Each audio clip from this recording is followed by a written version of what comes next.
చాలా హెల్దీగా ఉండే ఇండియా అన్హెల్దీగా ఎలా మారింది, ఎప్పుడు మారింది? బేసికలీ ఇది ఏంటంటే అండి, ఒక లాంగెస్ట్ ప్రొసీజర్ ఇది. ఎందుకంటే పెద్ద బిజినెస్ అయిపోయింది, ప్రతిదీ బిజినెస్సే. మనము ఏదైతే ప్రోడక్ట్ చేస్తున్నామో, ఏదైతే అది ఏదైనా ఉన్నాయండి, అది శరీరం మీద వేసుకున్న దుస్తులు కానివ్వండి, ఈ పొల్యూషన్ కానివ్వండి, తినే ఆహారం కానీ అంతా పొల్యూట్ అయిపోయింది. బేసికలీ ఏంటంటే సెల్ఫిష్నెస్ ఎక్కువ అయిపోయింది ప్రపంచానికి. ఎందుకంటే నేను ఏదైతే ఉన్నానో, నేను ఫైనాన్షియల్గా బాగా గ్రోత్ అవ్వాలి. ఆ ప్రోడక్ట్ మంచిదో చెడుదో, శరీరం ఎదుటి వ్యక్తికి మంచి చేస్తుందో చెడు చేస్తుందో ఇవన్నీ పట్టించుకోరు. ఎవ్రీథింగ్ అండి, మళ్ళీ ఇండియాని బ్యాక్ తీసుకొని రావచ్చు. ఒకటే, ప్రతి మనిషిలో మెయిన్ కావాల్సింది కైండ్. మన శరీరంతో పాటు మనం ఇచ్చే ప్రతి ప్రోడక్ట్ కానీ, ప్రతి థింగ్ కానీ వేరే వ్యక్తికి కూడా హెల్దీగా ఉండాలి, హార్మ్ఫుల్ అవ్వద్దు. ఎన్ని అడ్వర్టైజ్మెంట్స్ అండి, పాపులర్ యాక్టర్స్ అంట, ఎవరు పడితే వాళ్ళు ఏదైతే అన్హెల్దీ అదే ప్రోడక్ట్ని అడ్వర్టైజ్మెంట్లో చూపిస్తున్నారు. జనాలు అది నమ్మి వాడేస్తున్నారు. ఇదే కదా మెయిన్.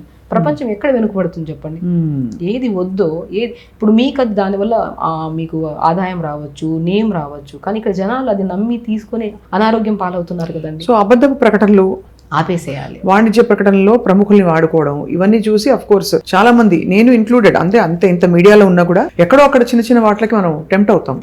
ఇది బాగుందేమో ఈ ప్రోడక్ట్ అని అనిపిస్తుంది, బట్ అలా వద్దంటున్నారు మీరు. డెఫినెట్గా అండి, మనతో స్టార్ట్ చేద్దాం.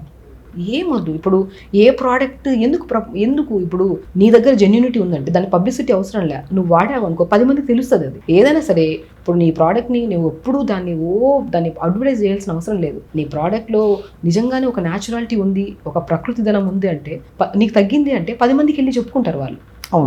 వాళ్ళ ద్వారా 10 కోట్ల, అది మంచిదైతే 1000 కోట్లకి వెళ్తుంది. కానీ ఇప్పుడు ఏమవుతుందండి, రివర్స్ అయిపోయింది మొత్తం ప్రపంచం. ప్రతి మనిషి ఇంటర్నల్గా ఆలోచించడం స్టార్ట్ చేద్దాం.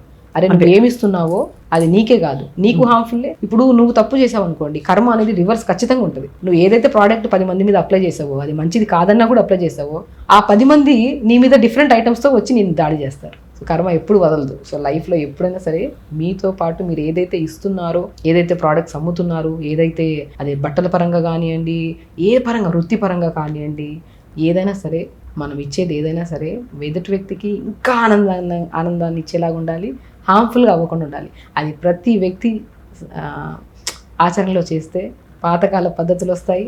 ఇండియా ఎప్పుడు హెల్తీగా ఉంటుంది. ఇండియాలో ఏ ప్రాబ్లమ్స్, ఇండియానే కాదు ఏ కంట్రీలో అయినా సరే ఏ సమస్యలు ఉండవు.